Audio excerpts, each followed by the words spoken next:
We're exactly 53 days away from the 2025 NFL season kicking off, which means we are in prime fantasy football draft season. So for today's video, I want to break down 5 wide receivers that can absolutely outperform their current ADPs and explode heading into the 2025 fantasy football season and help you guys win your 2025 fantasy football championships. When we look at the first round bleeding into the mid-second round of fantasy mock drafts right now, there is literally not a single wide receiver that I do not like. There is not going to be a bad selection at the wide receiver spot heading up into like the 2.5, 2.6 area of mock drafts right now. But the one player, as many of these guys that I've been talking about, raving about throughout the offseason, the one player who I do not think is getting enough love is Brian Thomas Jr. of the Jacksonville Jaguars. We look back to Brian Thomas Jr.'s rookie season, right? This was an absolutely absurd rookie season, finishing as the wide receiver 4 in full PPR, 133 targets, 87 receptions, over 1,200 receiving yards, 10 receiving touchdowns, 14.7 yards per catch. Absolutely absurd, considering the fact that he did this with a very shaky quarterback room. Now we're going into a new season, not just under, a healthy Trevor Lawrence, but also under a new head coach and Liam Cohen that absolutely helped the Buccaneers explode in terms of their offense and their passing game in 2024. We take a little bit of a closer look at Brian Thomas Jr.'s stats in his rookie season. Number 14 in targets amongst all wide receivers. Number 15 in red zone targets amongst all wide receivers. Finished number 12 in receptions, but most impressive here, number 3 in receiving yards out of all wide receivers. Number 4 in yards after catch. Number 5 in total touchdowns. And as you guys see on the screen, he was number 11 in fantasy points per game, with 16.7 fantasy points per game last year. Interesting stat that Player Profiler collects is dominator rating. This is a receiver's percentage of total team receiving yards and team receiving touchdowns. B-Tom was number 2 last year in dominator rating. The only wide receiver who finished in front of him was Malik Neighbors. So once again, this is absolutely absurd numbers. He was also number 8 in air yards last year, number 6 in unrealized air yards. And this is a stat that we talk about a lot when a wide receiver is doing a very good job of getting separation, being in position to make big plays, but the quarterback isn't always able to get the football where it needs to be. Look at like Calvin Ridley last year, who was number 1 in both these metrics, and obviously very poor quarterback play led to Calvin Ridley having a bit of a dip in stats, to say the least. But we look at Brian Thomas Jr., who finished number 8 in air yards, number 6 in unrealized air yards. Once again, we're going to get a healthy Trevor Lawrence this year. I think a better offensive system. That could lead to a massive bump in both of those in a positive direction. Plus, we look at Liam Cohen, who I mentioned earlier, the offensive coordinator for the Buccaneers last year. The Bucs offense last year was 3rd in total offense, over 4,500 passing yards, 6,700 total yards of offense last year. And the most important thing to take away from that, right, in my opinion, and when we look at B-Tom specifically, is that all of the Tampa Bay Buccaneers wide receivers ate last year, as did the running backs, right? Saw plenty of production out of Chris Godwin while he was healthy. We saw Mike Evans beginning and then the second half of the season when he was healthy. Plenty of production. We saw an emergence of Jalen McMillan. We saw Cade Otton at the tight end position be able to step up and have a big role in this offense. We saw like splashes out of Sterling Shepard in this offense even last year. And like I said, both the running backs ate. So some people kind of looking at Brian Thomas Jr. going at an ADP of 12.5 and looking at Travis Hunter, who the Jags traded up to get. They're obviously going to use him on offense. I know they may potentially also be using him quite a bit on defense, but they didn't trade up for no reason. Just go get Travis Hunter, who, he didn't also play DB, would arguably, undoubtedly be looked at as the wide receiver 1 in this previous draft class. But once again, there is going to be enough to go around here for both Brian Thomas Jr.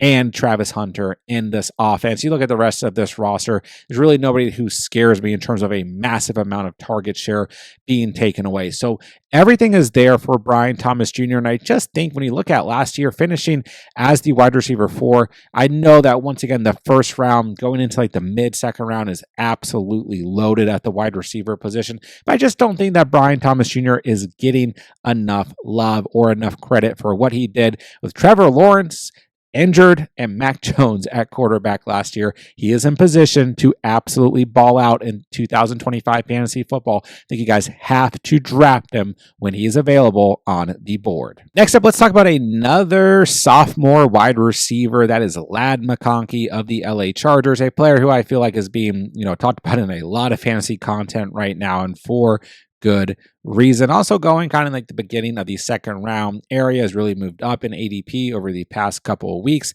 This was the wide receiver 16 in fantasy points per game last year and the wide receiver 13 overall in full PPR in his rookie season. 112 targets, 82 receptions, over 1,100 receiving yards, 7 receiving touchdowns, and 14 yards per catch. We look a little bit closer at Ladd last year. Number 9 amongst all wide receivers in receiving yards, number 15 in receptions, number 7 in yards per route ran, number 8 in yards per targets. He was top 20 in both receiving touchdowns and fantasy points per game at 15.1 fantasy points per game, and top 20 in yards after catch. Top 25 in total targets as well. So look at all those metrics. I mean, these are all very good things for the wide receiver position. He at worst was top 25 in all of those and top 20 in almost every single one of those as well.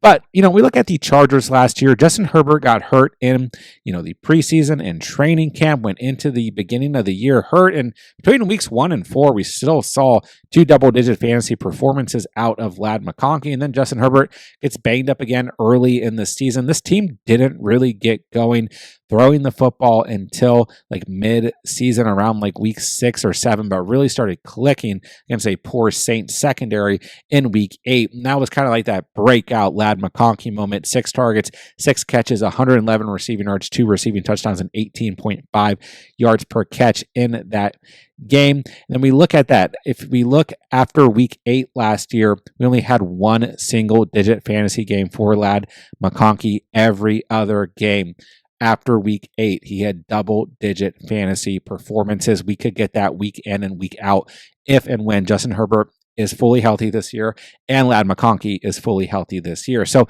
sitting at an ADP of 20.9, and once again, like this is a player I talked about in a recent video about players who are moving up in ADP. I could see Ladd McConkey continue to move up just slightly in ADP to where he's kind of in like the 2-1 area, and I have seen him go that early in mock drafts as well. So there's already a lot of Ladd McConkey truthers, a lot of people really high on him going into next year. Kind of end of the first round, beginning of the second round is a little all over the place this time of year.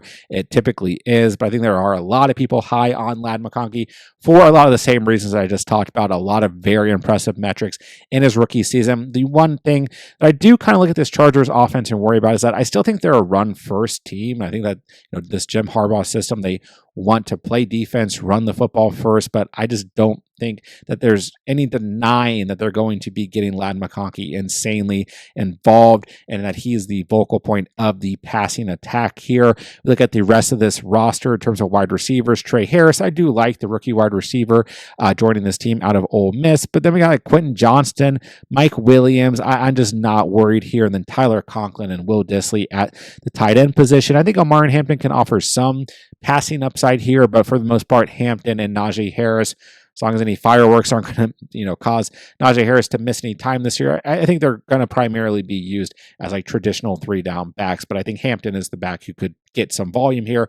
But nonetheless, I mean, that is still not a roster that really screams like target share is going to be taken away from Ladd McConkey. So everything is here for Ladd to finish once again as a top 15 wide receiver easily, but he could also easily creep into the top 10 going into 2025. So beginning of the second round, Ladd McConkey should be an absolute smash selection when you guys are on the board drafting your 2025 fantasy football teams. Move along to Jackson Smith-Njigba of the Seattle Seahawks, who's a player currently going at an ADP of 26.8 on the Sleeper app. And I feel like a little bit earlier in the offseason was being more aggressively drafted at like the end of the second round, but I'm starting to see JSN fall into the beginning, sometimes mid-third round, more often than not. I mean, we look at JSN last year.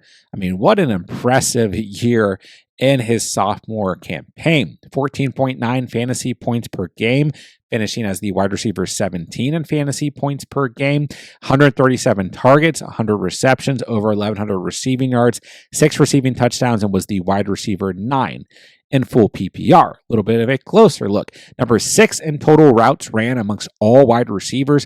Number 12 in targets. Number 7 in receptions. Number 10 in receiving yards. Number 7 in yards after catch. And number 7 in juke rate. I mean, these are all very good numbers. And I think what's impressive there is that, this was with DK Metcalf and Tyler Lockett, who, kind of bumpy in their, respective last years with Seattle, but nonetheless, those guys still on the field for a lot of those games. And then also with Kenneth Walker, once again, missed some games last year, but having the best receiving year at the running back position that he's had in his career. So we look at things here, right? I mean, a bit spiky for JSN, but, after the bye week in week 10 from weeks 11 through week 17, we only have one single digit fantasy performance, and did come at a bad time in week 17 fantasy championship against Chicago with 6.2 fantasy points. But outside of that, I mean, once he got cooking last year, really, which was week 8, 2 weeks before the bye week, weeks 8 through week 17, once again, the only single digit performance was week 17. And now we're going into 2025 with JSN as the true wide receiver 1 on this team. So listen, I know Cooper Kupp has been added to this roster. You got MVS here. Some people like rookie Torrey Horton. Jake Bobo still on this team. You got Noah Fant at tight end. And I do think Kenneth Walker will get some volume in the passing game this year, and maybe to a degree Zach Charbonnet as well at the running back position. And I mean, we'll go ahead and mention, none of that really scares me in terms of JSN being the true wide receiver 1 here. We do have Clint Kubiak coming in as the offensive coordinator here, and I do think that is going to result in a lot of volume to the running backs when we look at Kubiak historically as an OC, and that's one of the reasons why I'm high on both Walker and Charbonnet at the running back position.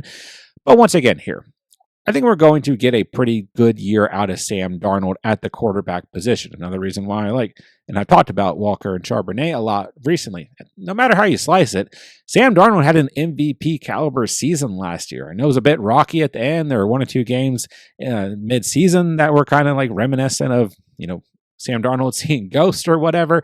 But at the end of the day, very good statistical year for Sam Darnold last year.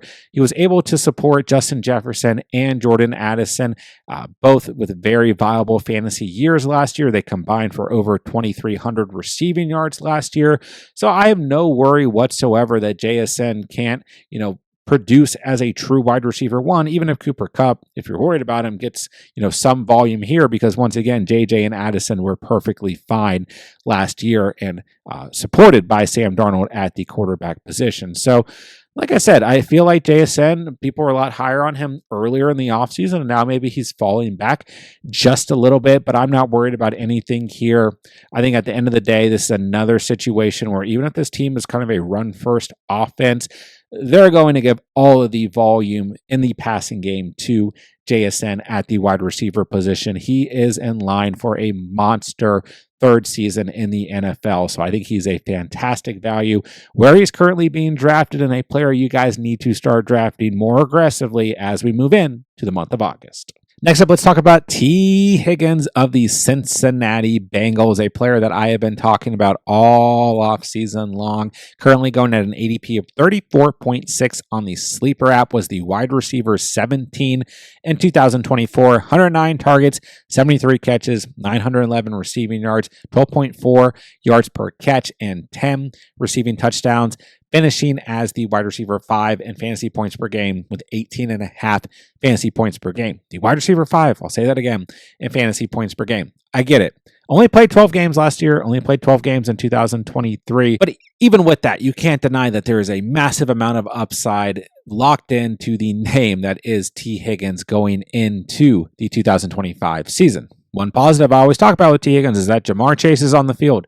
The defensive pressure has to go to Jamar Chase first and foremost. That leads to a lot of big plays for T. Higgins. And we look at this offense last year, right? I mean, they absolutely balled out. Dan Pitcher is back as the offensive coordinator for the Bengals. It's the same offense, same quarterback in Joe Burrow, the same bad defense. Maybe it'll be somewhat better than last year, but it can't be much better the way it looks on paper right now.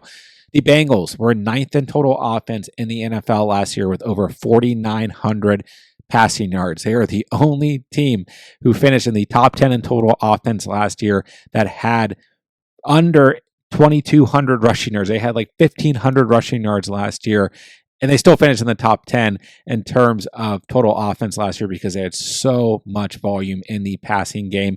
They were the number one team in 2024 in total passing yards.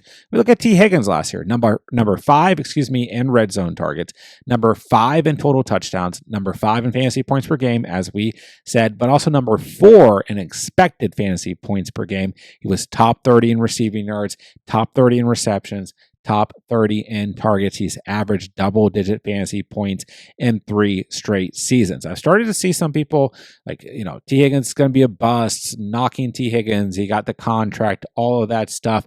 I've also seen T. Higgins go anywhere from the 2.8 in mock drafts to the 3.9. His ADP is baked all over the place. Hard to really, figure out where and where you're going to need to draft T. Higgins. But when he's there in the 3rd round, I think the upside is way too high to pass on. The perfect type of wide receiver to give you those spike weeks, to give you those high ceilings. The floors I think are fine here, but the, potential to have a huge week every single week when he's on the field is always there. So I'm all in on T. Higgins at his current ADP, a player that I think you guys should absolutely be smashing the draft button on when you can. Don't be afraid here. This is a player who presents way too much upside for you guys to pass on heading into 2025. Last but not least, let's take a look at Jordan Addison of the Minnesota Vikings, a player I've talked a lot about this offseason, finishing as the wide receiver 21 in 2024, 99 targets, 63 catches, 875 receiving yards, 13.89 yards per catch, and 9 receiving touchdowns, 14.2 fantasy points per game. The wide receiver 22 in terms of fantasy points per game. Listen, I understand that Jordan Addison has a DUI trial set for July. We might get some sort of update here that might be negative. We could definitely see a looming suspension for Jordan Addison because this is not the only off-the-field issue he's had in the past 2 years. But nonetheless, his ADP right now is sitting at 68.2 on the Sleeper app, and I have continuously seen him fall even further sometimes in mock drafts. If you guys are in redraft formats and even best ball formats, right, and you're able to land Jordan Addison in the 6th or 7th round right now, and let's say Jordan Addison misses 3 games next year, I'm not worried about it whatsoever. He missed 2 games last year and was the wide receiver 21, like I said, in full PPR scoring format. So he is being, and I should also mention, he really essentially didn't play in 3 games last year because in week 18 against Detroit, he had 6 targets and just 1 catch for 0 yards. So had 6 targets for 1 reception and 0 receiving yards. So had 1 fantasy point in that game. So you could basically look at last year as Jordan Addison missed 3 total games if you wanted to, but technically missed 2 games. So let's say the suspension is 3 games. What are we worried about here, right? You're going to miss him for the first 3 weeks of the season, then get a stud wide receiver that you can confidently put into the flex moving forward, unless you have some big fear about JJ McCarthy at the quarterback position. I just think he's being absolutely drafted way out of his ranking compared to the first 2 seasons of his career. Going in the 7th round at this point in the offseason is ludicrous. You guys should be smashing the draft button on Jordan Addison, who has averaged double-digit fantasy points in each of his first 2 seasons in the league, has had 9 or more receiving touchdowns in each of the first 2 seasons of his career. On top of that, once again, similar to T. Higgins, Justin Jefferson is always on the field for the Vikings. The defensive pressure has to go to JJ first and foremost. That is very good for Jordan Addison. You look at his numbers a little bit closer last year, number 10 in red zone targets, number 5 amongst all wide receivers in total touchdowns, number 11 in deep targets. And sometimes there's like this conversation about Jordan Addison as he's like a red zone only guy, which obviously he does get a lot of red zone looks, but he also gets big plays down the field. And that is baked in to that ranking. Number 11 in deep targets, number 12 in contested catch rate, and still number 36, top 36 in targets, receiving yards, air yards, receptions, and fantasy points per game as the wide receiver 22 in fantasy points per game, as you see on the screen. The Vikings last year.